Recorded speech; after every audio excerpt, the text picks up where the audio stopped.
Hello everyone! Hello mga sangkay! Nandito naman po ako at ipapakita ko naman po sa inyo yung aming living room. Tapos na ako doon sa kusina, so dito na naman po ako. Gusto ko i-share sa inyo yung aming mga simpleng decor dito sa aming sala. Sala at saka kasama na rin yung dining table or kainan, hapagkainan. So ito po mga sangkay. So, ayan, pagpasok nyo dito sa sala, diretso na yung lamisa namin kung saan kami kumakain ng asawa ko. Kasi sa kusina, maliit yung space. So, dito kami kumakain. So, dito naman yung anuhan ito ng aming pusa, laruan ng pusa.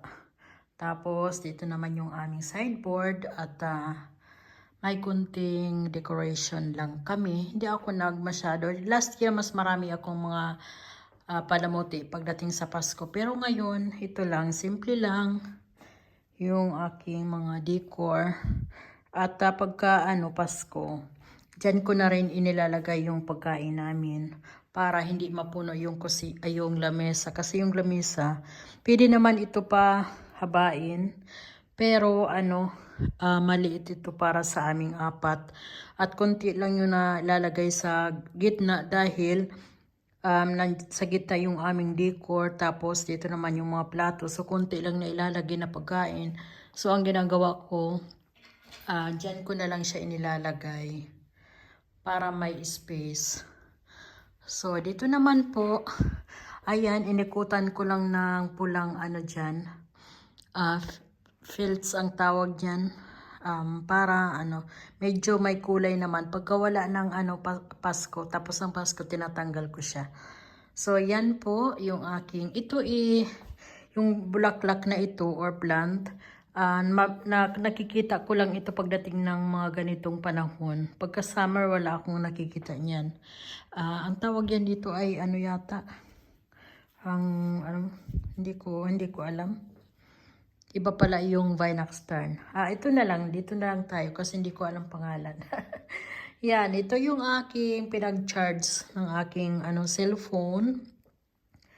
Ito naman yung box pag ko ng music. Ito yung pwedeng lagyan ng light or candle pala. Tapos ito naman yung aming maliit na Christmas tree. Maliit lang yung Christmas tree namin ngayon. Pinalitan ko. Dati matangkad nasira. Ay mataas. Nasira kaya pinalitan na lang namin itong maliit. Tapos minsan kami ng fresh na Christmas tree. Pero ewan ko kung maglagay kami sa ngayon. Tapos ito naman yung Advent crans. Yan ang Advent crans namin. Tapos naglagay na din ako ng puti pula na Umupo ako kanina kaya yung itsura. Ayusin na lang natin. Naglagay ako ng pula na punda. Tapos dito naman yung aking mga tanim. Yung pinaligiran ko siya ng lights. Ayan. Yan, mga libro, mga kung ano-ano. Ito, yan, yung kumot. Pag nunod kami ng TV, ako ng mga kumot, kinukuha ko yung kumot dyan. Tapos, ito yung pandilig ko ng halaman. So, yan po. Dami kong mga plant dito. So, yan po. Dyan kami nagkumakain. Tapos, ito naman sa kabila. Dyan kami nanonood ng TV ng aking asawa. Tapos, yan. Dito sa loob na ito, mayroon din yan mga lagayan ng CD, DVD, DVD, yan. Tapos, yan. Meron din akong sungka. Galing pa yan sa Pilipinas. Tapos, doon yung sa ilalim may mga players. Tapos, ito mga plant. Siguro nahilo na kayo sa akin dahil sa kakaikot ko. Diyan naman yung mga lagayin ko ng mga plato na hindi na ginagamit. Kasi pagka marami kami, yan kinukuha ako. Pero pag kaming dalawa lang naman yung asawa ko, tama na yung nasa kusina.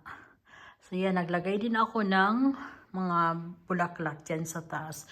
Napadami yung aking mga tanim dahil yung anak ko nagbawas siya ng mga halaman dahil sa pusa niya kasi may mga halaman na hindi kinakain ng mga pusa at hindi yan healthy sa kanila. So binigay sa akin yung ibang mga halaman niya. So yan po mga sangkay, yung aking vlog for today. Sana nagustuhan nyo.